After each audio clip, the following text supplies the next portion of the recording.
exceptional NFL defensive back for the Cincinnati Bengals, successful college coach at his alma mater, FAMU.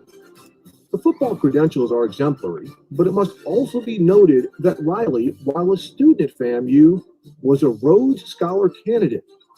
While playing at Florida A&M, Riley was one of the most distinguished players in black college football. They call him the Rattler. He strikes quickly and from out of nowhere. For the past 15 seasons, he has put his body and soul into each play like a rookie, praying for a spot in the lineup. The younger players want to follow in his footsteps.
After 15 years, the Rattler was retiring, and the Bengals' last home game was dedicated to him. Ken Riley joined the Bengals in 1969 and made an immediate impact on NFL receivers. Riley is fourth on the NFL's all-time interception list with 65, and throughout his career, he has taken on some of the best receivers in NFL history, not only on the field, but on paper.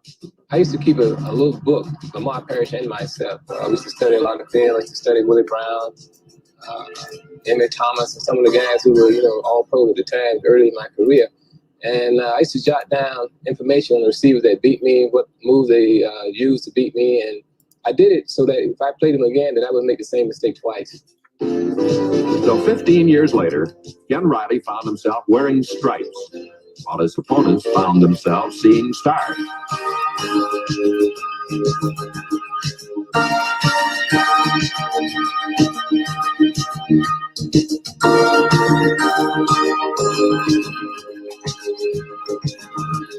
He led the team in the AFC with 8 interceptions and scored twice in his last season. Quick shot out in the flat is intercepted by Kenny Riley, and it'll be a touchdown. Down to the 10-5 touchdown.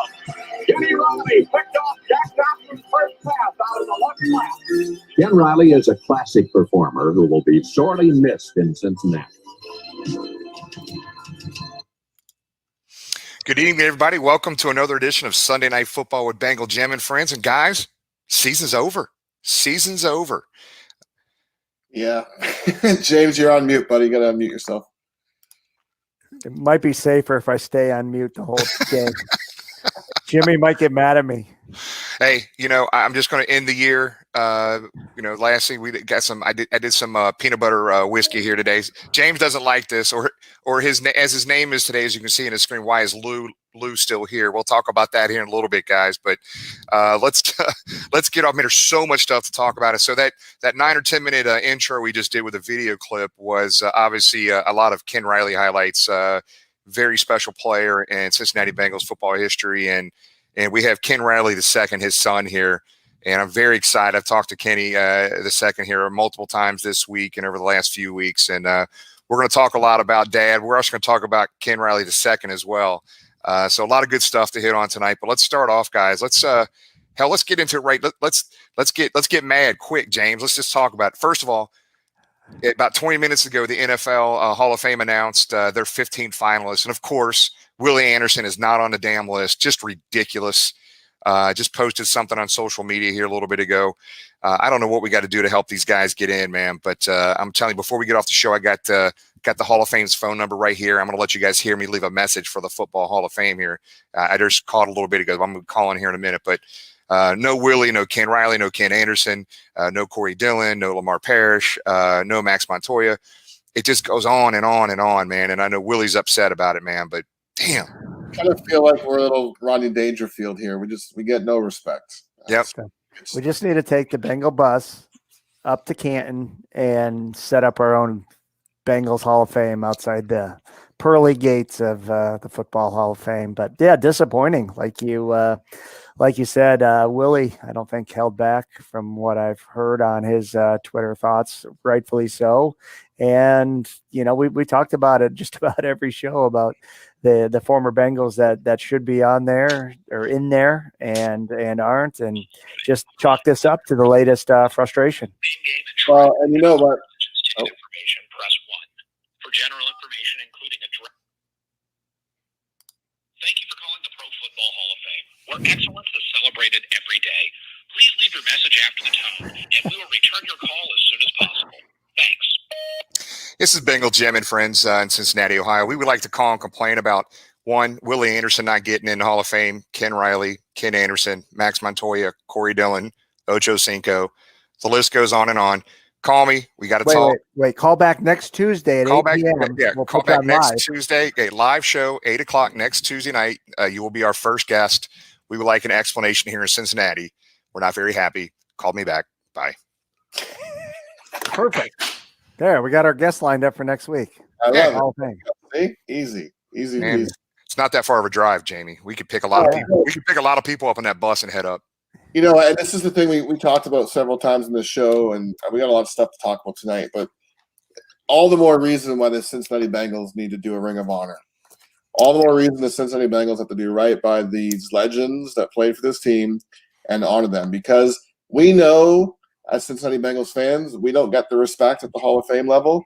We need to make our own damn Hall of Fame, Ring of Honor, do it right, and get these guys honored. Yeah, like the jersey, Jamie. That's sweet, bro. Yeah, we're a little old school tonight for you guys. Love it, man. Love it. Speaking of jerseys, I'm just going to throw this in right now. Since I didn't get the Twitter, Facebook, whatever social media memo to wear my AJ Green one on Sunday for what might have been his last game, I'll figure I'll wear it on tonight's show in honor of AJ. AJ, I'm sorry I forgot to wear it Sunday at PBS. I'm sure he's fine with it. A couple quick things here, guys. Just a shout out to our partners on Houday Nation Facebook page. Love you guys. Very fun partnership with those guys on Facebook. A lot of crazy fanatics just like you and us, man. So make sure you follow Houday Nation out there. Also, just want to step back a little bit. Let's talk about there's a lot of serious things going on in everybody's lives, and we have a diehard Bengals fan who has just been at every game he could possibly get to. His name is Troy Richards. He is in the hospital right now. And I just want everybody, look, man, I do believe in the power of prayer. And let's all remember Troy in our prayers and keep him in our hearts and our mind and our prayers and hope he gets better. And if you follow him on Facebook, make sure you send him a message. Hopefully he can hear us tonight. I know he's in the hospital, but a lot of diehard fans out here love this guy, and he's a good man. And so hopefully he gets better and gets out of that damn hospital. So get better, Troy. Let's talk about we had an executive meeting last night. Tom, our historian, myself, Jamie, and James, kind of talking about our plans for the 2021 season, and I think all three of us can kind of recap it. But one of the things we will be doing is continuing the show through up until about Super Bowl. Weekly up until Super Bowl. We will have a Super Bowl special, guys, the Tuesday before the Super Bowl. Right now I've got messages, and I do have some responses back. We're going to do a Super Bowl show where we're going to have 4 or 5, maybe 6 players from the 81 Super Bowl team. We've already got a couple commitments. I'll wait till we get them all firmed up, and we'll send the announcement out. But basically what it will be is those 5 or 6 guys on the screen just talking about the Super Bowl year and the Super Bowl. We'll play some video clips. We will probably not be on the screen as much. They will, and they can go back and forth and just tell stories about that 81 season leading up to how they got to the Super Bowl, all the experiences that led up to even getting to the Freezer Bowl and the Super Bowl. And so we're looking forward to that. And we talked about a lot of other stuff, guys, about next year and some of the things we're going to be doing as well. Yeah, look forward to it. It's going to continue on. Once the draft comes back, we'll start back up probably in that April timeframe. We will take a little break after the Super Bowl show. We're going to go back to our Sunday nights in the off season, like we did at the start. So plan on switching back to Sunday nights after the Super Bowl. So we'll still have 3 more weeks on Tuesday. We'll do some replays leading up to the draft, and then we'll do some live draft coverage. And then once again during the season, we'll switch back till Tuesday. So you can't get rid of us. We appreciate everybody tuning in. We're going to give Jamie and Jim, God bless them, do a lot of the legwork here. So there is going to be a short little break where we take some weeks off to kind of catch our breath. But can't thank these 2 gentlemen enough for all the behind the scenes stuff that Jamie does, making the show what it is, and certainly to Jimmy for lining up the great guests that we've had all year, and we'll continue that on for next season. Oh, it's been a lot of fun, guys. I mean, it has been a lot of things to celebrate as a Bengals fan, and also 2020 as a whole has been pretty garbage year with everything going on. But this has been fun to have that consistency every Tuesday night, talk some Bengals football. So looking forward to back for season 2. Yeah, we have some really big names we're working on right now for the draft, the pre-draft. I mean, I'm talking big-time national names Tom's working on. We were talking about doing a live remote at the Combine up in Indy. We're talking about a lot of other things we'll kind of share as we kind of go down the road. But pretty exciting stuff moving forward here in 2021, that's for sure. So let's talk about that game against the Purple Browns, as our buddy Caleb would call them, the Ratbirds, the Purple Browns, whatever you want to call them. Let's before we talk about the game, let's pull up some of those tailgating pictures. We had an absolute blast in the tailgate, and not a normal tailgate season, guys. Not the huge crowds and all that stuff. So, but we went 8 for 8. We were there undefeated. Undefeated. 93. Every game we've tailgated, even the first game when there wasn't even fans allowed in the stadium, we had to drive in tailgate. Unbelievable. So that's our boy James right there. Brandon, Caleb, Hannah, and all these guys. They deep fried a turkey. Nobody got food poisoning. It all worked out. Worked out good. So you see Tony in the back to supervising. He was like,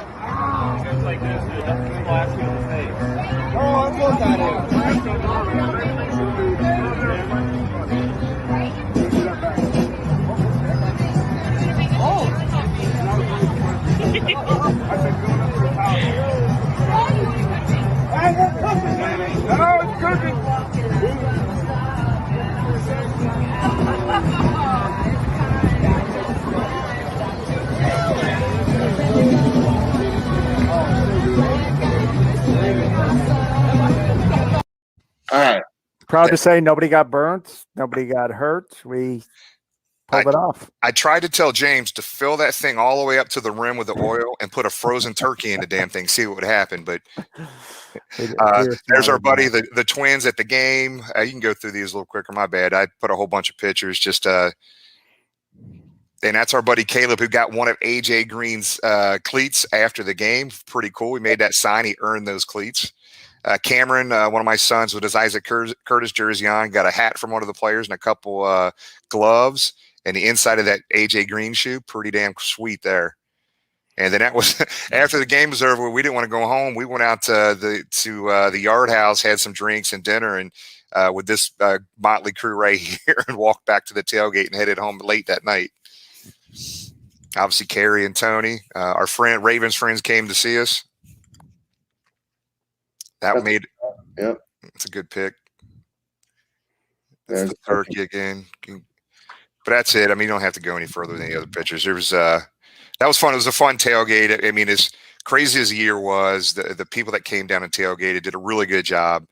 It was what we made it, man, and everybody there made it fun and did it safely and did it right. Safe. Thanks to Carrie, we had another round of COVID vaccines that happened to be orange, which were good. And we want to thank our buddy Dell all season with a 16 lots beer. Just gracious to do that, and we appreciate Dell for doing that, and everybody at 16 lots. Yeah, and again, thanks to Bruce and Matt and Dell and Craig and James and Ryan and all the guys that are there extremely early, setting up that massive tailgate. Thanks to everybody. But let's talk about the game for a brief second, guys. 400 plus yards rushing. Are you freaking kidding me, man? I was like, it was like I don't know, it was like a college game, watching a college Division one team play a Division III team rush defense there, James. I love your name, by the way. Yeah. I look back to the first time we played the Ravens, and Lamar Jackson was banged up, certainly wasn't 100%, but he had 3 yards rushing. And I don't even know what the final stat line is for his rushing personally. Obviously, J.K. Dobbins had a day. They ran all over us, and just ugly way to end the year. But I don't know. I'll keep it positive. Jamie? Well, I think we're going to get into let's put it this way. We get our question of the week is going to have to do with our good friend Lou. So I think we'll get into talking about that when we do the question of the week. Jimmy, do you want to get the race done now? Let's go ahead and start the race. So we've got Ken Riley II coming on here about 8:20ish.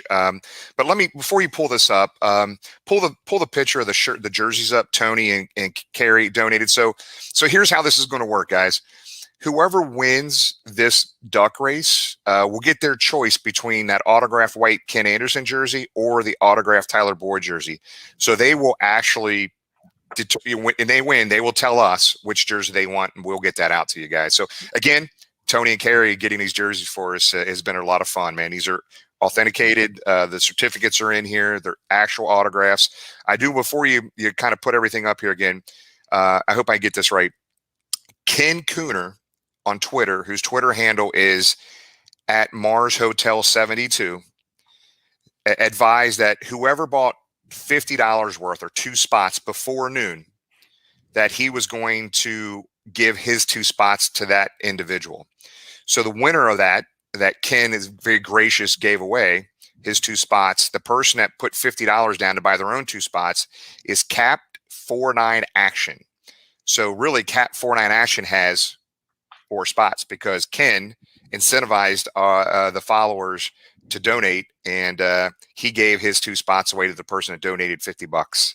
And so this Cap 49 Action has 4 spots on here. So guys, I'm sorry, I try to cut this off at 30, and people are donating, and I cut it off, and somebody didn't see it get cut off. So we have 31 ducks. And I do have a message from the Ken Anderson Alliance guys. I do want to share this message with you. They didn't know we were doing this. So here's basically what they said. I'm just going to read verbatim this text message. On behalf of the Ken Anderson Alliance, Kenny, Kevin, and all the staff, we greatly appreciate all the support from Bengal Jim and friends and all the fans in raising $777.24 for our mission to create opportunities and choices for adults with developmental disabilities to live, work, and engage in our community.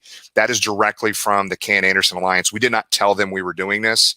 So $777.24. And the reason that kind of a funky number, because we do as friends and family, we're paying that fee.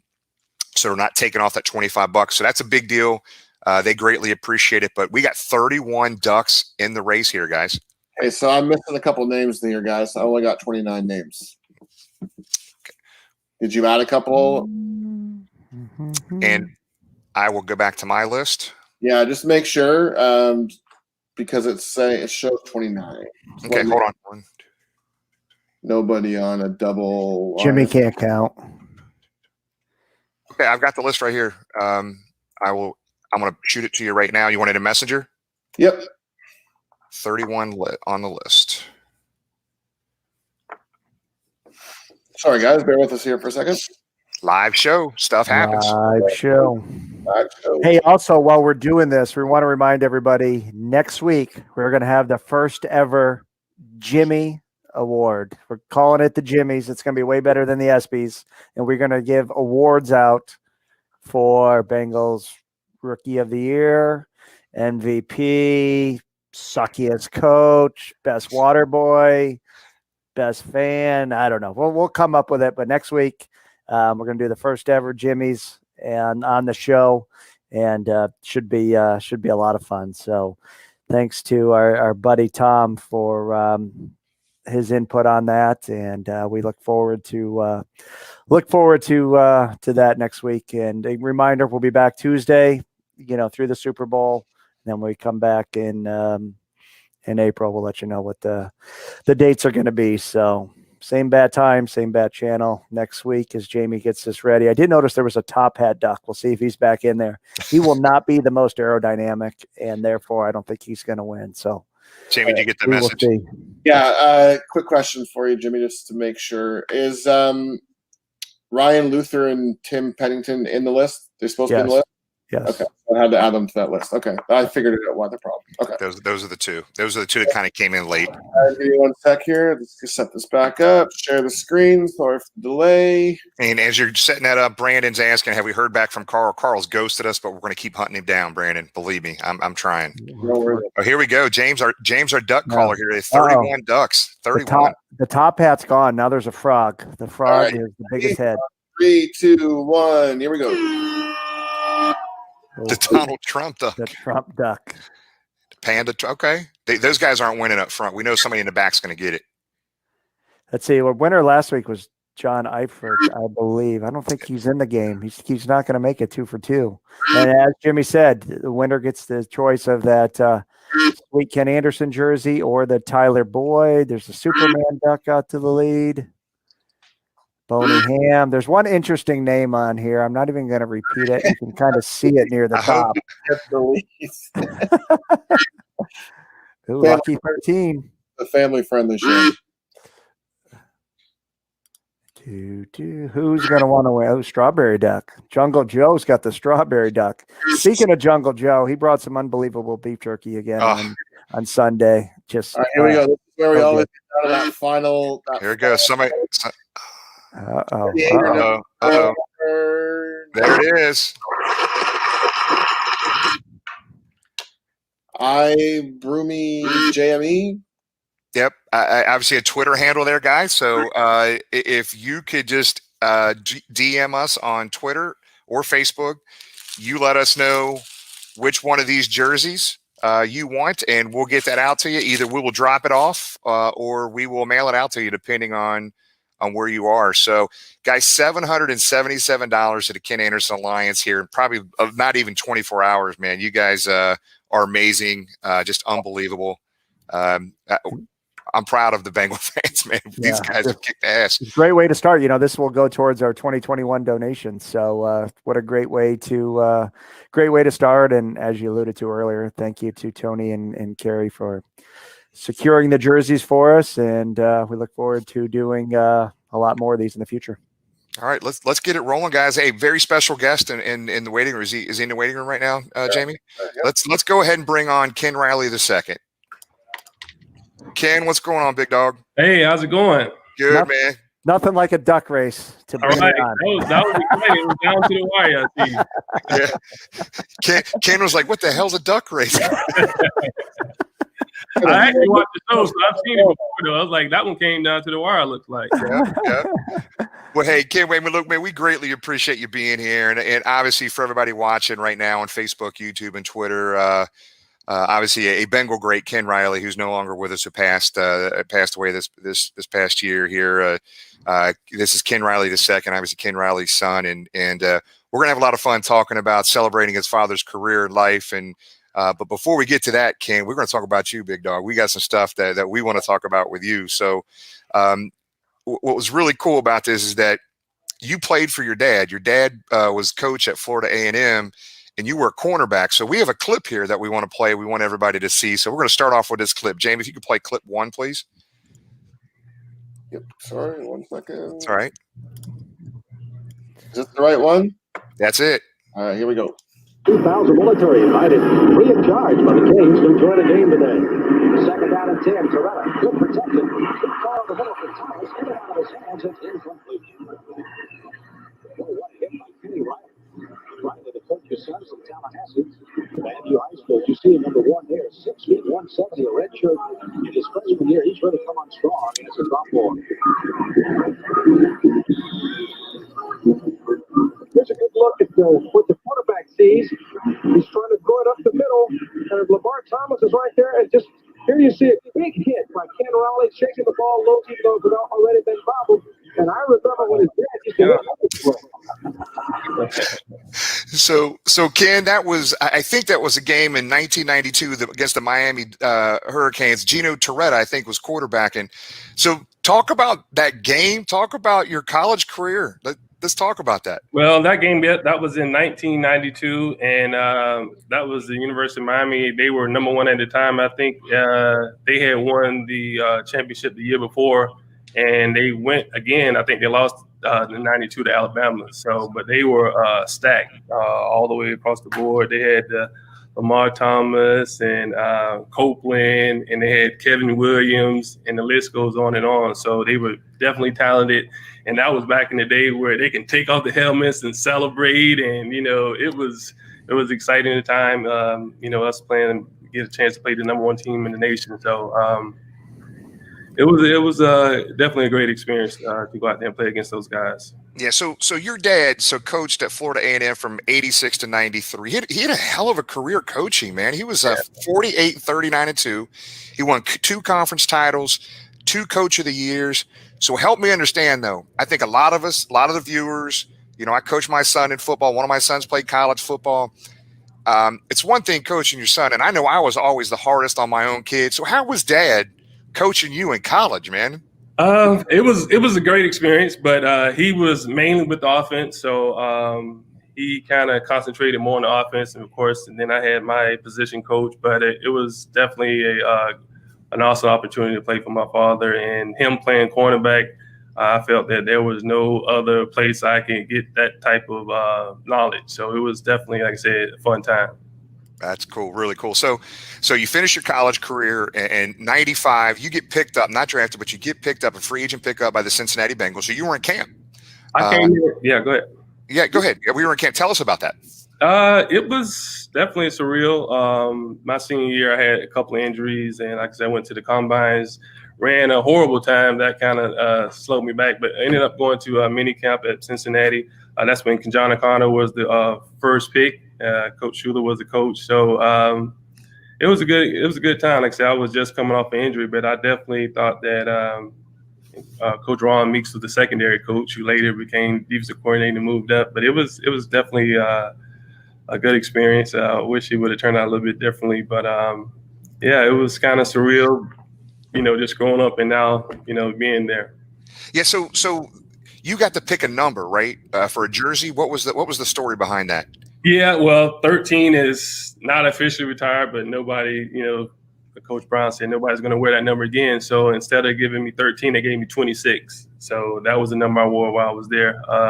Because 13 and 13 equals 26. So that was pretty cool. 13 times 2, man. I love it, man. I love it. I love that you share that story, Ken, because we got a lot of folks right now who had no idea about that story. So I love that, man. That's great stuff. So here's what's funny. So I have seen you, Ken, probably hundreds of times on YouTube videos. I didn't know until like a couple weeks ago it was actually you. So Jamie, if you could play, if you could play clip number 2 for me, please. If I have them numbered right. That's it. The Rattler was retiring, and the Bengals' last home game was dedicated to him. Ken Riley. Right, leave that up.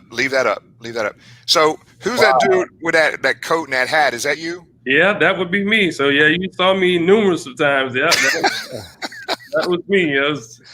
That's funny. So that was what, 83. That was kind of his, they gave him an opportunity. I think it was at halftime to his retirement speech. He kind of held that back a little bit for people, right? He didn't kind of let everybody know on the team, right? Yeah, I don't think it was publicized. I think he kind of knew that was his last year, and that was the last home game against Detroit, that game. So that was definitely a very cool experience to be able to witness that and get out, go on the field and see all those players. So that was a great experience. Yeah. So I'm going to play one more clip because I'm hoping this is a surprise clip for you, Ken. If you could play clip number 3, then we're going to get in and talk some more stats around Dad here. When Ken Riley, a rookie from Florida A&M, intercepted a Bronco pass and traveled 66 yards to the Denver 22. The Bengals, however, were unable to get a touchdown, and although they still managed a field goal, their valiant comeback died. So, Wow. so Ken, do you know what that is? That interception is? Did he say the very first one? I was asking you. You know. You got me on that one. I usually that's all I do is look at old clips and highlights. I've never seen that one before. That is your dad's first interception about week 5 or week 6 in 1969 against the Denver Broncos in Denver, man. And every time we have one of the OGs on that play in the secondary, I always find their first interception, and everyone will remember. I know if your dad was here, man, he would remember that like it was yesterday, man. Well, you are the man. I've never seen that one. I mean, I've seen all the clips before, and I've actually, I had sent a request for the NFL to try to get all of his interceptions. I've seen most of them, but I've never seen that one. So kudos to you. You're the man. You're the man. NFL Films actually calls Bengal Jim. Yeah. Yeah. Hey, so Ken, I'll shoot that. I'll get that over to you, buddy. And there's actually awesome. some more footage in that game that's pretty cool too. So let's talk about this, man. You know this is what we're going to get into this. So that was his first of 65 interceptions, number 5 all time in NFL history. I mean, your dad played for the Bengals from 69 to 83, 6th round pick in 1969 by Paul Brown. He was a stud quarterback in college. Paul Brown tells him he's going to be a cornerback when he gets to the Bengals. 5 touchdowns, 18 fumble recoveries. The stats go on and on and on. He was just an amazing, amazing football player that will never, ever be forgotten here in Cincinnati. That's for sure, man. So talk about, and I know you and I shared some stories about, you talking to your dad about as quiet, humble human being, one of the nicest guys anybody want to ever meet. But so tell us what he felt about kind of being, not getting into the Hall of Fame. What was his feelings on that? Well, honestly, he said it didn't bother him, but deep down I know that it did, because he's always been the type of guy, like I say, he's very modest, and I think sometimes to a fault. But I know that he also has an ego, and he also, knew what he had accomplished. But at the same time, he was always a humble guy, and he felt that he always said, "Hey, my work should speak for itself." So with that being said, 65 interceptions, 15 years, and he got better as he went on. And to lead the conference the last 2 years in interceptions, and just me personally playing that position, I know how hard it is to get interceptions, and to get 65, that's remarkable.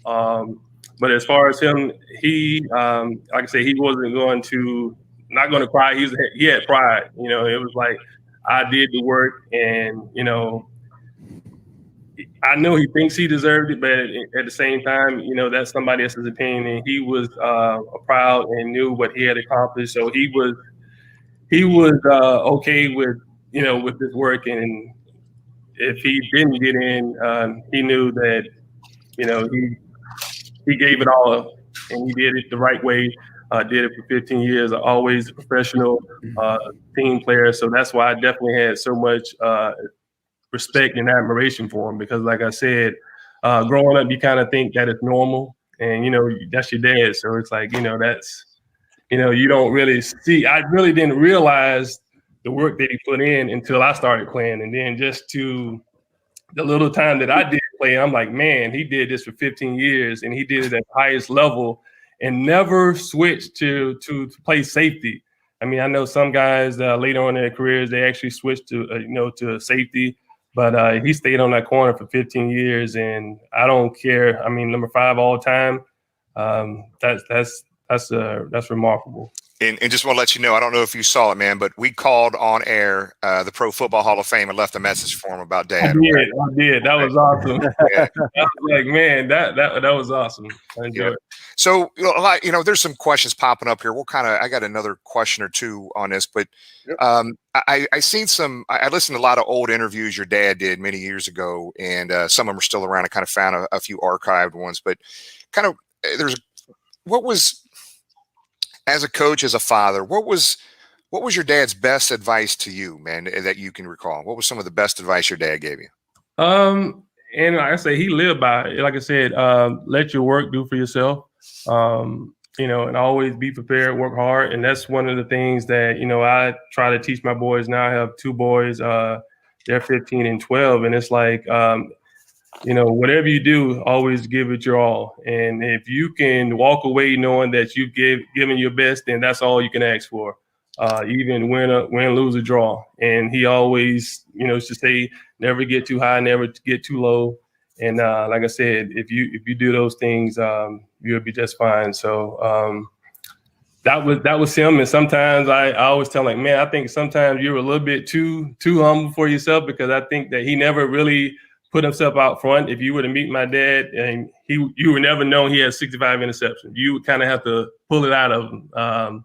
But he still had that fire, though. Don't get me wrong. He definitely knew that he was talented and knew what he had accomplished. But like I said, he felt that he would rather let somebody else say it than him actually saying it. So yeah, I've got one more question, and then we'll go to James. And James, go ahead. Hold on. I want to piggyback on that. Your stats said you grew up in Tallahassee. Obviously, your dad was coaching at FAU. Right. Did you have any options, when you were looking at colleges out of high school? What was Dad's advice? Were you destined to go where he went, or what was his advice when you were senior in high school trying to decide where you wanted to play football? I definitely had some opportunities at other schools, University of South Carolina. I was recruited also by Florida State, and a couple other schools. And my dad, like I said, very, very laid back, and he never even forced me to play football. He actually didn't let me play into the 9th grade. So he would let me make my own decision. But I felt that, playing for him, I could get no better, knowledge or no better teaching from the guy that had 15 interceptions. So it was pretty much a no-brainer for me, but he would support my decision either way. But he didn't force me to go to Florida A&M, even though like the lineage, pretty much my entire family went to Florida A&M. So it was kind of a no-brainer for me, though. Cool. That's awesome. That's awesome. We want to remind our viewers, I know, Jimmy, you have one more. You can start typing your questions in the chat. Jamie will get to those. And I think, Jimmy, you have one more? Yeah, man, I have hundreds, but I'm just going to do one more to Ken. I'm sorry, I don't want to keep it. So tell the story that you told me the other day on the phone, man, that Paul Bryant had a way of talking to the players to motivate them. So there was a point in time where Paul Brown came to your dad later in his career after a draft pick and said something to your dad. What was that comment that he made to him? Yeah, and this is another thing. Like I said, it's so much, people don't realize the pressure that these athletes are on, because it's a business. And, we used to sit down and talk, but he said that I think after a couple of years, he was starting to slow down a little bit, maybe like his 17 in the league. And Coach Brown came to him, up to him during practice, and he said, you see who we drafted, right? And then I think he had drafted someone in the first round. He's like, because I'm looking to replace you. So being my father, being who he is, he took it as a challenge, and he never backed down from a challenge. And he said that, he was the right corner, but, after they drafted whoever in the first round, they started switching him from left to the right side. And he said the first preseason game, I think they were playing against the Dolphins, he picked off 2 interceptions. And then, the following practice that after that game, Coach Brown came to him and said, keep it up. I like it. Now get back on over on your side. So it was like, that's my typical dad. Very quiet, but don't challenge him. He was definitely prideful and definitely willing to accept any challenge. So that was one of the stories. I was like, wow. That's funny. So to add on that comment, I'm pretty sure 77 was when that comment was made to your dad, because our guest last week was drafted in 77. It was Lewis Breeden. Yeah. I'm pretty sure that's probably who it was that he drafted. So, Jamie, I know we have a bunch of stuff in the audience here. And before we close, Ken, we want you to walk around that room, because we got to show some people some stuff in a minute after these questions. Okay. First, I'll do the questions first. Yeah. Okay. So a couple things first. A few people in the chat are asking about the framed jersey and pants behind you. Is that game worn? That is actually game worn. That's the actual uniform that he wore like his last game. That was his last season. So that's his actual jersey, and that's a complete uniform. That's awesome. All right. Let me see here. Sorry, guys. Got a whole bunch to scroll through here. And while Jamie's looking at those, Ken has some very cool stuff laid out around his house. So he's going to give us a little mini tour here once we're done with the questions, and very cool stuff. All right. Ryan's asking what your best memory at a Bengals game is. One of those games, my fondest memory, I think, is always on one of the highlights when they played it. I didn't get to see him a lot during the season because we actually stayed in Florida and while he was up in Cincinnati. But I think it might have been his last year, either 82 or 81, where they came down and played Tampa Bay, and he picked off the touchdown and picked off the interception and went for a touchdown. So Doug Williams was quarterbacking, wasn't he? No, I don't think it was Doug Williams. Was it Doug? I'm not sure who the Keep quarterback. talking. I'll find it. Yeah, it wasn't Doug Williams, but he actually picked it off and took it all the way in the end zone. So that was pretty good, pretty cool to see him score live. So that was awesome. So Tiffany says, is there anything that we can do as fans to lobby to help get your dad in the Hall of Fame? I'm going to touch on this a little bit too. Like, is there anything that you guys do from the family? Are you in touch with the Hall of Fame committee? Is it anything that happens behind the scenes? Well, I've reached out to all of the senior committee. That's kind of like a taboo. You don't really know the process. I've emailed them, and I've actually had conversations with several of the senior committee at this point.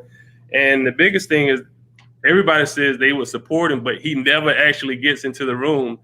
But I think this actual last time he finally was in the room, and I think it came down to him and Drew Pearson this last vote. So the biggest thing is just I'd like to thank everybody for your support. Thank you guys for giving me this platform and all the things that you do. I was telling my wife, I was like, everybody's going to get tired of me on Twitter because that's all I actually do is anything dealing with the Hall of Fame with my dad. But like I said, to all the fans and all of the support that you guys have been given, I really appreciate it, and thank you for this opportunity to speak about my father, because I definitely think that he deserves it, and I know deep down one day he'll get in there. And even though I know this, he kind of felt this last time since he didn't get in the Centennial that he wasn't, but I'm like, man, you're gonna get in. So I always told him that. I was like, it's gonna happen. So that's my actual, goal, and now to make sure that happens. So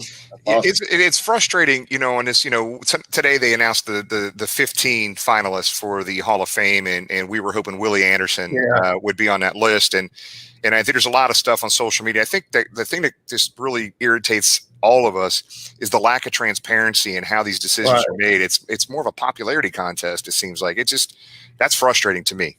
It really is frustrating. Like I say, Willie Anderson definitely is one that deserves to be in there. Actually, I got a chance to meet Willie the last time I was up there with my dad, maybe 2 years ago. I can't remember what that was for, but along with Isaac Kurz is another one, Ken Anderson. Those guys definitely are deserving as well. Lamar Parrish. I hate to name names, but I don't understand. Like, there's only one person in the entire existence of the Cincinnati Bengals that's made it. That's just unbelievable for me. We're with you. We'll keep leaving messages up there. We're going to take a bus and we're going to start picking it outside the Pro Football Hall of Fame. It's not too far from us. But real quick, Ken, you're right. I'm sorry. It was Jack Thompson who was the quarterback. That was 83. Your dad had a 34-yard interception return that game. That highlight, I can see it in my head going down the right sideline. That was it. Yeah. This is a great question from Damien. What did your dad respect and love doing more, playing or coaching? How was he from dad to coach and coach to dad? That is a great question. I probably believe he enjoyed playing more, because when you're playing, you actually can go out and, you have more control, because as a coach, sometimes you can drill something to a player, but again, they still go out and, it's out of your hands. So you're depending on someone else to go out and execute. So I think probably playing. I think he did enjoy coaching as well, though. Hey, real quick, I would say I was looking at video clips, and I sent a picture to Ken. back in the early 90s, late 80s when they were playing, the coaches' uniforms were cracking me up. Ken, his dad had on these little tight green, Yes, like coaching slacks, man. I they love were it. made by Bike. So those same pants, they made them in shorts as well. I think I saw something on Facebook a while back with those same pants. It's like, yeah, those uniforms back then were. Here's a great question. Seeing how we are all in agreement that your father will eventually get in. When he does get in, who's giving the speech? I guess it would be me probably. Like I said, never got that far yet. Just waiting to get that call. So it would definitely be bittersweet for him not to be here. But like I said, I do believe that it's going to happen. So and all you guys are invited. So like I said, I really thank all the fans. I really appreciate everything you do. I know I can't say that enough because it really means a lot to me and my family. Even though my mom, she's not a big social media but I send her everything I get or anything I see, I'm always sending it to her and my sisters. So we definitely thank you, like I said, for all the Bengals fans and for all you guys do. Now, we had a chance to chat with Ken a little bit before we came on the air, and we had him carrying around his laptop showing some really cool things. We have another. Your wife was kind enough to set up her phone. She's got some. Yeah. You want to show Yeah. Tiffany, it's your time to shine. All right. So that was actually a game-worn jersey as well. Like I said, that was in the 60s, 70s. So that was one of his jerseys. And that's just someone did a portrait, handwritten drawing. So that was pretty cool. And that's his actual helmet that he played. And I asked him, like, man, why would you never change that two-bar? You know, it was like that. I just couldn't stand that two-bar, but he was kind of superstitious. And he was like, you know, he didn't want to change anything. The only thing that they change every year was the padding inside of it. But he always kept that two-bar face mask. Tiffany, go up to the Heisman. And that's actually a duplicate of the Heisman, and Archie Griffith signed it. So he was the only two-time Heisman Trophy winner, and I had him sign it when he came down for my dad's golf tournament. So that's an awesome. And those are some balls that were signed. That's his actual 53rd interception there that he had. That's one of the cans I think you guys had. And some of the footballs, you can see where he was led the AFC in interceptions. I can't remember. Who else signed that football, Ken? Oh, man, that ball there, I have Henry Allen, Marcus Allen. That's when they won the Super Bowl that year. Eric Dickinson, who was that was one of my heroes, Eric Dickinson as well. Leroy Selman, looks like Pete Johnson on there. Todd Christensen, Otis Anderson, Gail Spears. Wow, very nice. Wow, man, that's a great piece. Yeah, that's a great piece. My favorite balls there. Hey, you got stamps there too next to that football. Those are stamps. I have those stamps. That was cool. That's a cool stamp there. And then I have one picture with Paul Krause. Paul Krause has 81 interceptions, and that's that picture there. So that's my dad, Kenny Houston, who's a Hall of Famer, played for the Oilers and the Redskins, and then Paul Krause, who has the 81 interceptions. And I think I had posted that, like, between the three of them, it was over 200 and some interceptions. It's just a crazy number. Wow. Awesome. So that was that, and just some couple of. Very cool, man. Yeah. Anything in particular, Ken, that you're missing, maybe through the power of internet, that you'd like to have, that your dad wore, was part of, that you've been looking for? I pretty much have a lot of them. I don't know. Like I said, that video is, I've never seen the very first interception, so that was awesome. That was. You will have that as soon as this show's over. I'll have that to you. So Yeah, James is a good point, Ken. If there's something that you're looking for the dad, like I have some pieces. I don't know if I have doubles, but I will check. Yeah. And again, I'm not going to share all my stuff, but over my left shoulder is a picture of your dad autographed. He autographed for me. Yeah. And I showed you this on air, but this picture I love it, man. It's just a young Ken Riley, 1969 Cincinnati Bengals. media, I guess, photo thing they did. And, I had that can you had, and I've got a bunch of other stuff over there, but I have to show this, man. This one right here just gives me goosebumps. I'm going to try to get my camera right here. Yeah. A 1973 team picture. And I just want you to see your dad and the player to his right and left. So to your dad's right is Greg Cook. Yep. Greg Cook. And your dad talked about him in an interview, man. Like, he said his words exactly were, I would have a handful of rings if he didn't get hurt. Your dad made that comment on an interview. Yeah. And then you got the man, Ken Riley. You got 3 goats right there next to each other, man. Yeah. And my mom did an amazing job. She's really crafty, but she has a huge scrapbook. So she has every team photo. So I have every team photo from 69 all the way to 83. And like pretty much every article that he had, she has in the scrapbook. And it's amazing. She did a great job. And then she also had a plaque with every interception and every quarterback that he had the interception from. So he did my mom.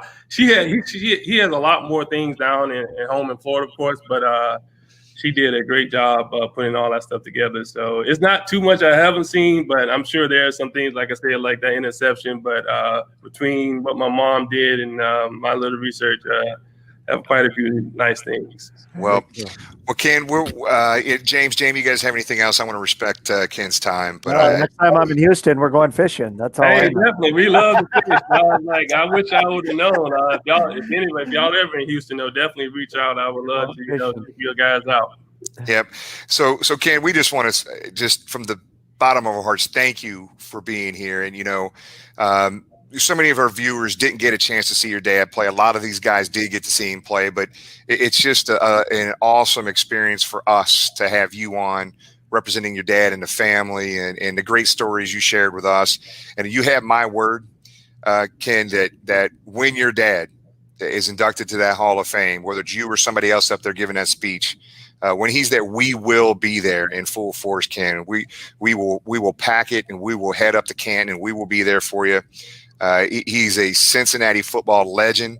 He will never be forgotten. And I think I shared the story with you, Ken. Every one of my kids' middle names is after a Bengal player. My 21-year-old that's up at Ohio State, his middle name is Riley, Aaron Riley Foster. We got him the authentic 70s Ken Riley jersey. And he almost broke into tears when I gave it to him, man. So we appreciate everything, man. We thank you so much for being with us. And again, like I said, thank you for all you do. I mean, I saw that with your son, and like I said, it really, like I said, I share all this with my family as well. So from the bottom of my heart, we really appreciate all of the support that you guys are doing and everything you're doing. Not for only my dad, but all the other Bengals too, because I know there's some others that are deserving as well. So I really appreciate it. Y'all keep up the good work. I'll definitely follow y'all, and I watch the show. And like I say, I think y'all moving back to Sundays now that the season's over. But definitely, if y'all in Houston or Florida, look me up. Definitely like to take you guys out, and maybe I'll hold you to that when he finally gets that call. He just wants some of these duck races. I can tell. Ken, we appreciate it, buddy. Tell the fam we said hey, and tell Tiffany we appreciate it. And Houday, brother, we see you. All right. Thank you guys. Thank you. Now. All right. Bye-bye. Very cool stuff. Man, that's a first on our show, man. We've had media, we've had players. Man, this is cool, man, to have Ken Riley's son on and sharing some of the stories that he just shared with us. The stories, the memorabilia, I mean, everything. Oh, man. Just the home run. Just to let everybody know, before the show started, him and his wife walked us around that room like, well, you better be prepared to do that live because people are going to want to see that. I mean, that's some gold stuff right there. Thank you to Tiffany. She was on spot, got the other camera ready, and walked around. So, shout out to Ken's wife. I mean, she even had the lights set up to. I love it, man. Hey, Jamie, did you recognize the cases, the IKEA cases, just like ours? That's sir. IKEA cases. Yeah. That's awesome. Well, hey, guys, I think let's go to – we got some History 101 to hit on here, guys. Let's bring our guy Tom on. What's up, Tom? How you doing, buddy? How you guys doing tonight? That was fun, wasn't it? That was really, really nice. That was a great job. That was fun. He's as classy as his dad. You know that? Oh yeah, he is, man, for real. So Tom had an idea this week's history segment, and one of these coaches we'll save for last will tie into a conversation about today's coaching staff, which you're going to want to hear. So we picked the top 5 assistant coaches in Bengal history. This is not in any particular order, guys. But we're gonna save the most interesting one for last. But let's start off. Assistant coaches are critically important to a head coaches and team success, period. We're going to start off with a classic one here. We're going to start off with Bill Walsh, who coached for the Bengals from 68 to 75. And an assistant coach here in Cincinnati, obviously credited for the West Coast offense. And the reason for that West Coast offense, Tom, was basically because that offense they had wasn't very good, and the quarterback they had was mediocre at best, Virgil Carter. So Bill Walsh came up with an idea that was a little unique in the NFL. So Jamie, if you could pop up some of these pictures, I think we have Bill Walsh to start off with here, Tom. Paul Brown plucked Bill Walsh. He was the head coach of one of Jamie's all-time favorite teams, the San Jose Apaches of the Continental Football Association. He was head coach there and brought him in. He had a lot of different responsibilities with the offense, mainly the quarterbacks and the wide receivers. And he was the coach up in the booth that would recommend plays down to Paul Brown to send in and or veto, and Paul would send his own plays in. But he and Paul together sort of developed the West Coast offense. There are a lot of different stories and versions as to how it came to be. The main part of it was the Bengals had a very weak offensive line in their early years. And he, instead of just having a vertical passing game, which was all anybody really had, he wanted the defense to defend the entire field. So it became horizontal. He made the tight end more of a target, which Greg Cook loved. And then, and a lot of it comes into play in 1970 with Virgil Carter. He really hit the gas pedal on that philosophy. And it went through, and then the Bengals had the fortune, after Greg Cook getting hurt in 1971, of drafting Ken Anderson. And, he took it to another level and, really, really made it a staple. And then, when he became head coach of the 49ers, the title and then the mantra went to there, but it all started here in Cincinnati. Well, let's talk about that. So this is where I think a lot of fans don't fully understand this Bill Walsh discussion ties right into Bill Johnson, Tom. So let's talk about an assistant coach, Bill Johnson, who was with the Bengals early when Paul Brown started the organization. But let's talk about Bill Johnson and the why behind him getting the job over Bill Walsh. Tiger Johnson, on top of being just a class individual and an outstanding assistant coach, was widely considered in the NFL to be one of the top assistants. He was in line to become eventually coach of the 49ers. And as Paul Brown was putting together his staff, he wanted Bill Tiger Johnson as his offensive line coach. So he went to them, and without 100% guaranteeing it, pretty much told him, Tiger, if you'll go ahead and come to Cincinnati with me and build this, when I'm ready to step down, you'll get first consideration to be coach. Doing everything but promising him the job. And when Paul stepped down, he kept his word to Tiger and gave him the job.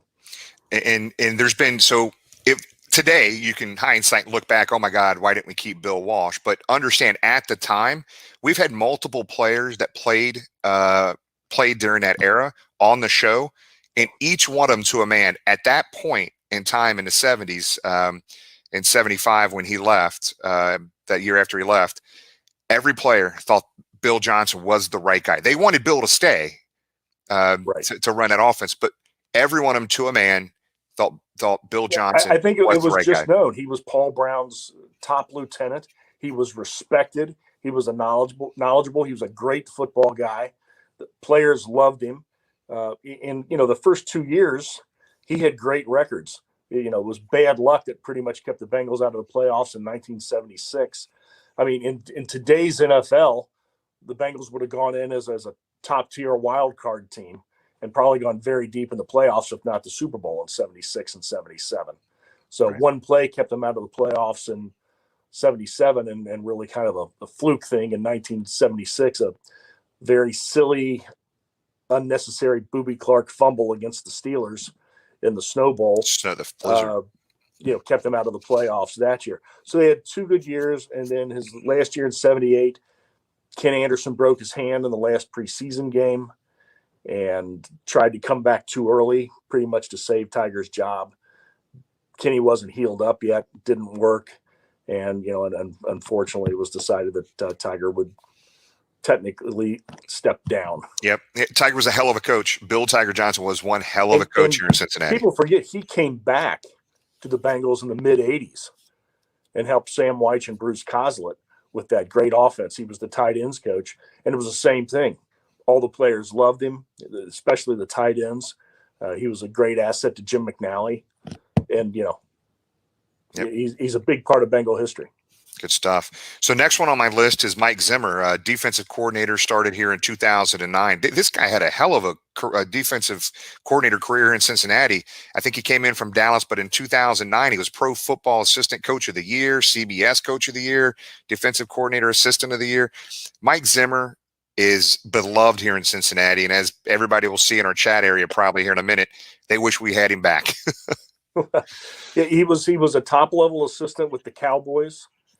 Won a Super Bowl ring there, then stayed on through a couple different coaching changes, was an assistant under Bill Parcells.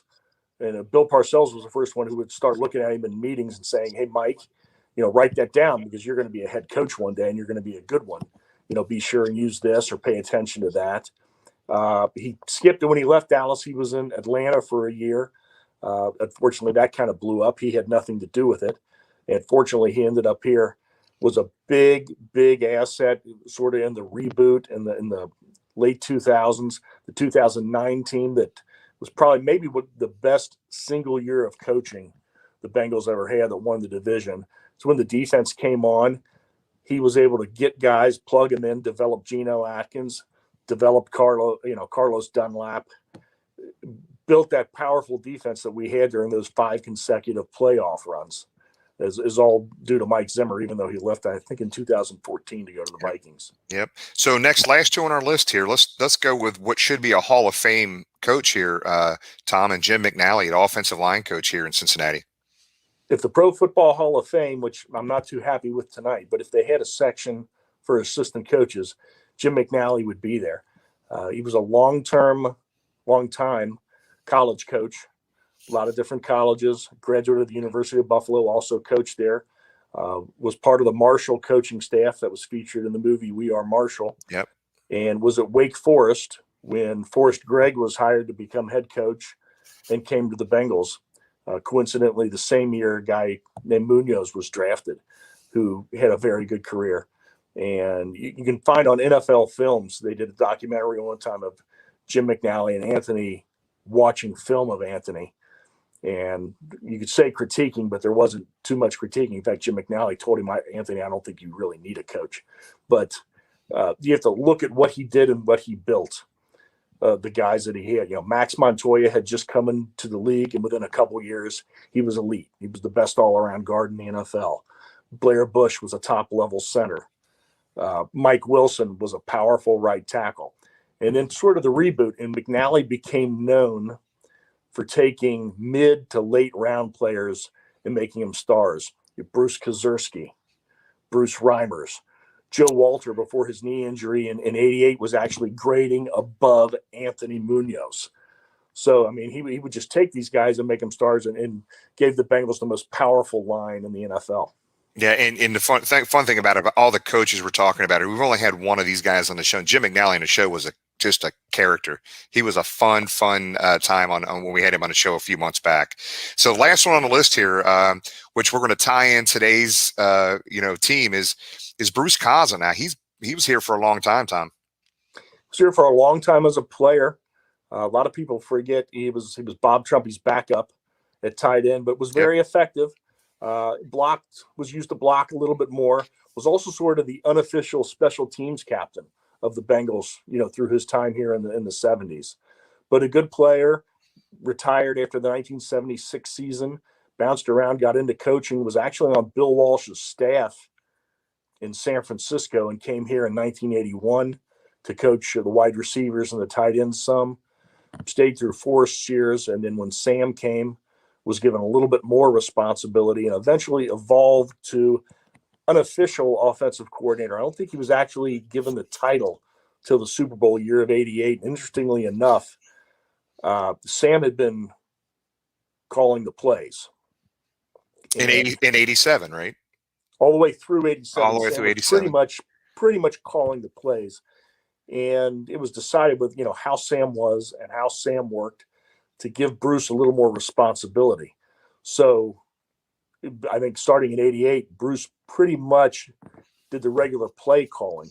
I think the fun thing, that what would have been fun, was you listen to guys that played in the '80s. I guess the coaches' meetings must have been borderline warlike. Sam and Bruce fighting about personnel, fighting about a game plan, fighting about what plays to call and what situations on the sheet. Bruce was, wasn't always known as being, especially when he became head coach here, but wasn't known to always be warm and fuzzy with a lot of the players. He was very close with Chris Collinsworth, incredibly close with Boomer, which helped a lot. Well, because- him and Carl Pickens were like this. That's a joke. Yeah, If you remember Carl Pickens in the they were 90s. more like this Yes. or this. But, he was, as an assistant coach, he was at the top of the, level of the NFL, which is why he became a head coach with the Jets. So kind of tying that into today's Bengals, I see a lot of discussion on social media about, Zach giving up the play calling, and Sam Weiss did that pretty much from '87 to '88. And Sam Weiss did that. He had the right to overrule, like any head coach should, to have that responsibility. But yeah, he pretty much gave it up, and it was sort of one of those many little things that took the disaster of 1987 and got that very talented group on the way to the Super Bowl in '88 and one of the NFL's power teams in the late '80s. Yeah, good stuff. Well, Tommy, we appreciate it. If you're able to hang on here, did we still want to do the question of the week? I didn't know if we had that ready to go, or we. Yeah, I like having Tom on for the question of the week. Yeah, let's do it. Let's do it. Helps balance out the answers. All right, here we go. Question of the week. Are you surprised Lou is coming back after giving up 400 plus yards rushing to the Ravens? Let's start with you, James. Yeah, I just read my name. Take that thing down, read my name, and go to the next person. All right, Tom, you got honors, buddy. Tom, what do you think? Oh, I'm sorry. I am surprised. I remember the end of the Cleveland game when Cleveland was able to throw on us. I look at the Baltimore game where Baltimore ran on us, and I looked at a very anemic pass rush, almost non-existent pass rush. And that's with probably one of the top 10 pass rushers in the league and Carl Lawson in terms of getting pressure on the quarterback and so forth.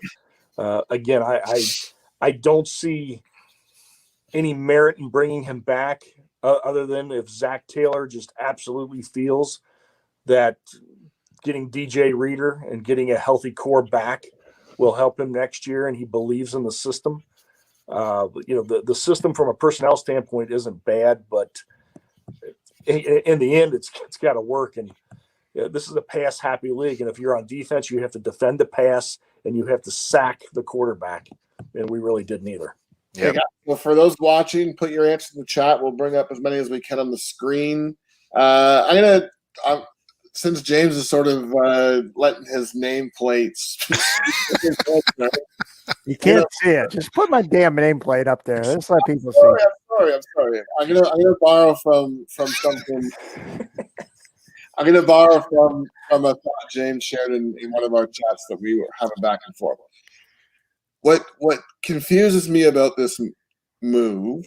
Let's go back to, yes, obviously I'm surprised Lou is staying. I'm surprised Zach is staying, let's be honest. But how are you going to attract quality assistant coaches to this team if Zach Taylor is on a 1-year deal? Now, Lou's obviously staying now, but we were talking about if Lou was going. But even now with Simmons going, everyone else going, how are you going to attract other people to come in and coach under Zach Taylor, who's had 6 wins in 2 seasons, is playing 6.5. 6.5. Is playing on the last year of his deal. I think we speculate he had a 3-year deal. I saw someone read it was a 5-year deal with 3 years guaranteed. I don't even know what the deal is, but I'm surprised he's coming back. But right now, nothing really surprised me with this team. I read that statement that Mike Brown put out, and I'm hopeful that what he means in that statement is that they're going to continue investing, going after free agent signings, and improving this roster. And hopefully we have enough talent that it doesn't matter who the coordinator is. We have enough talent that it'll fix itself. Yep. I guess for me is like, earlier in the year, I think there was some consecutive streak that the Bengals defense had where they were giving up points right before the half, right before the end of the game, multiple games, game after game after game. The Cleveland game, one of them. Even when we won in Houston, the defense kind of struggled a little bit. They gave up a lot of yards down in Houston. Bengals wound up winning that game.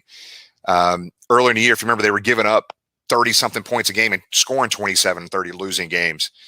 Defense played well there, kind of late year, pretty respectably, played pretty well. This last game, however, when you give up 400 yards rushing, guys, look, I'm forever the optimist, no matter what, because I have to live my life like that. But I can only assume, when Mike Daniels went down with COVID, DJ Reader wasn't playing. The middle of that defense was a big gap to begin with nobody to plug any holes there. But I am just going to make the assumption here that, that defensive line, the injuries, multiple guys were out, man. But it almost made me feel a little bit where I think, Tom, you might have, somebody sent this text to me where the cars warming up in the Paul Brown Stadium player parking lot for them ready to get the hell out of town. I don't know, man. I guess, look. And backed in, starting. Back then, they were in takeoff position. They were running. Now, look, we do have to say, look, let's go back to the offseason. I still feel they had a really good draft. You spent $150 million in free agency. A lot of those guys didn't even make the season. Injuries. Here's how they fix this, guys. In my opinion, we'll get your everybody's comments on here in a second. I don't think this is as bare as people think, man. Not even close. My opinion is if they can be as aggressive, get everybody back healthy, they need to get back healthy. Obviously, Joe Burrow, Reader, all these guys that need to come back that are going to be starters and significant starters on this team and play. On top of that, they need to nail the draft again. They need to be as aggressive in free agency as they were last year to fill these holes. I truly, this is it for Zach. This 2021 season is it for him, man. So, like injuries happen everywhere, though. Like what drives me crazy about this team is these other teams that have a lot of significant injuries find ways to win games. I don't disagree with that, but you don't have the last couple of years. You've got a norm of injuries in the NFL, in my opinion. This is just my opinion. Everybody's going to have injuries. To what extreme are you going to have them? Is your number one quarterback going to go down for the year? Is your number one defensive lineman go down for the year? Is one of your best cornerbacks going to go down for the year? Is your best offensive lineman going to go down? You can only take so much of that. You're right. Injuries happen in the NFL 100%. I do think this team has had more than their share of key injuries, more than the average. I think the good teams with great depth can overcome some of that. We didn't have the depth going into this year on this stuff. That's where our downfall was. I just can't believe the same defense that held Derrick Henry to 112 yards gave up 400 against the Ravens. I mean, I know Lamar's hard to stop, and you guys were at the game. You see it even more on TV. The guy can break off for 20, 30 yards like that, but it's just 400 plus. Crazy. Yep. Crazy. Well, I'm just glad the game's over with because that was a tough one to sit through. We're name up there. All right, so let's go to the chat, see what people are saying. AJ says, I'm more surprised he's here because of his body of work. Historically bad. Damien says, man, I spit Powerade everywhere on James's comment. I just didn't your name tag there. Sorry. Michael says, hate to defend Lou, but he ain't missing tackles or blowing coverages, in my opinion. Luke says Zach has one more year. Not many defensive coordinators are going to come for a 1-year deal, which is true. Chris says, with the stadium lease looming, the Brown family must really believe in this coaching staff. It's a great point. That is still a topic, Tom. We got to hit on at some point here. Not today, but that's still a topic we need to address. They've really put their neck out on the line for him. I mean, he's got to deliver next year, or it's not on him anymore. It's on them. Mm-hmm. So, says, Lou, you had one job. Unbelievable. Face the Ravens twice a year. You knew they were going to run the ball. Mic drop, Lou drop. The fact that Lou thinks a prevent defense is the way to play in close games tell me all I need to know. And actually, James made a comment during the game I thought was dead on, man, that it's a rushing team. Their quarterback is a mediocre passer. Make him throw the damn ball. Yep. To me, we got outplayed, and I think our defensive coordinator had an awful game. 400 yards. I would hope he would say he had a bad day, at least. This is a great point by Josh. I was going to bring this up as well. Upgrade strength conditioning program and replace whoever's running it. Too many injuries lately. No coach can succeed with that many. And this is true. We're going back now the last 3-4 seasons. We've had a lot of significant injuries. Is a weakness with the strength and conditioning of this team? Do you guys think? I don't. There's been more injuries. There's been more soft tissue injuries this year than any other time, I think. So is that COVID shortened, practice and all that stuff? I don't know. Well, Anthony says no conditioning this year because of the COVID protocols could come into play as well. It's kind of hard to condition over Zoom, I guess. Short leash. Chuck says Zach shouldn't get more than 3 games next season. I think he's going to get the whole season next year. I think you're going down with the ship one way or the other. He's either going to turn around. Our historian Tom can answer this. Who was the last coach we fired mid-season, Tom? Bruce Coslet resigned after Game 3 in 2000, and Mike Brown begged him not to as he was walking out of the office. And it would have been Dave Shula in 96. He started 1-6. Jimmy will remember the game. The Bengals were on the coast. They had the 49ers down 21-0. Man, it felt so good. They looked so great. Then they came out at a halftime, and the 49ers absolutely destroyed them. I see a lot of comparisons to Dave Shula. Were we up on 21-0 on a team in Indianapolis this year and somehow blew that one too? Damn, I forgot about that. I forgot about that one, James. I didn't. I remembered that. I remember that one, guys, because I won a lot of money on that one. Yeah. Thanks to the early payout. So listen. Here on our show on the Houday Nation page, you're going to be hard to find Lou supporters. I think everybody was expecting some changes. I think we all knew better as fans of this team. You're not going to see wholesale changes happen quickly with this team, but I'll admit, guys, I thought for sure after that win it was going to be everybody but Taylor was going to be gone. But I stand corrected. But if I'm going to draw a bad analogy here, man. 86-87. Everybody wanted Sam Wyche out of here. What you're hearing today, these comments are pretty much the same thing they were saying about Sam Wyche. A young coach who came in from Indiana, didn't have experience in the NFL, all that other stuff. I'm hoping that's how this turns out at the end of the day for him.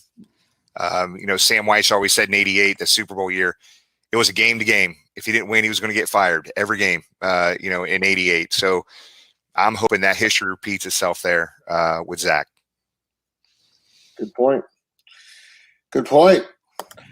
All right, guys. Well, that concludes our question of the week portion of the show. I still look at James. You okay, James? I'm just.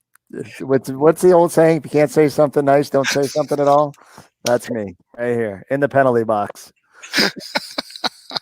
Speaking of penalty box, good luck to you guys down there tonight. I don't know if you're following, but we got the World Juniors gold medal game tonight, Canada versus the U.S. We talking about curling?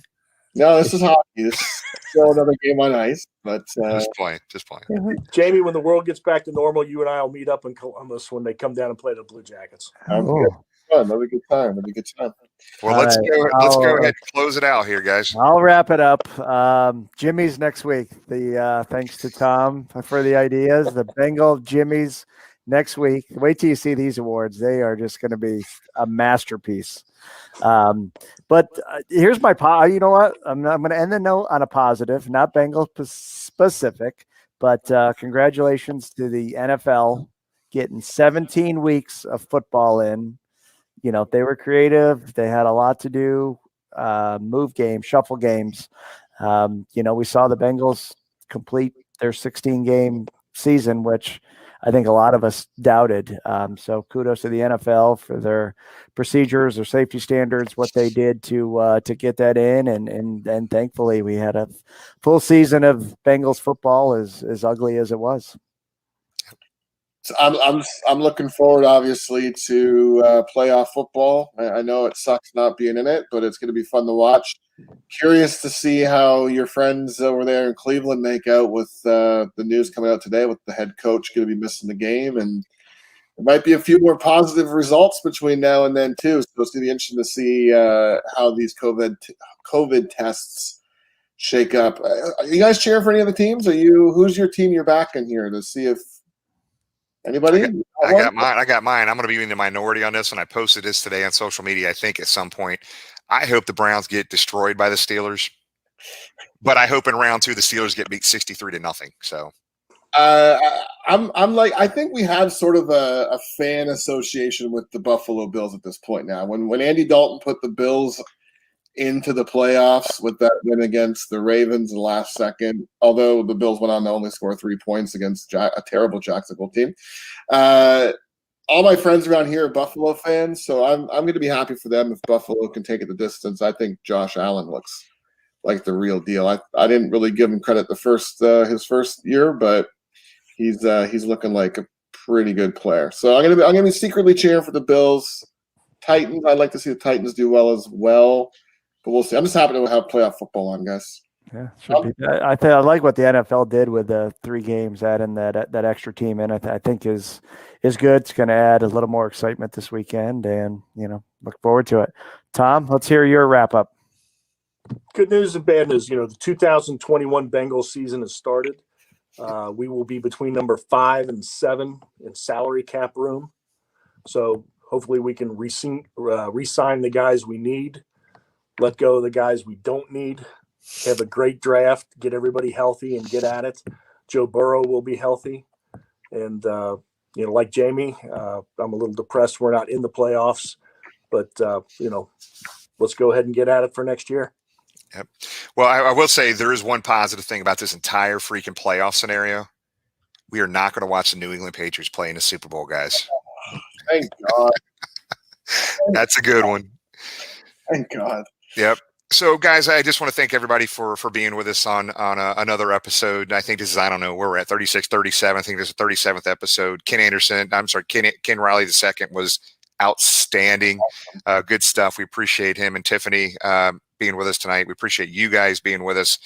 $777 raised by the Ken Anderson Alliance by you guys is ridiculous. So again, I think I failed to mention this earlier, but thanks Tony the Tiger and Carrie for those jerseys. I think we should have pictured them earlier. $777 in like a 24-hour stretch here, guys. The Ken Anderson Alliance, very appreciative of that. We appreciate everybody. Thanks again.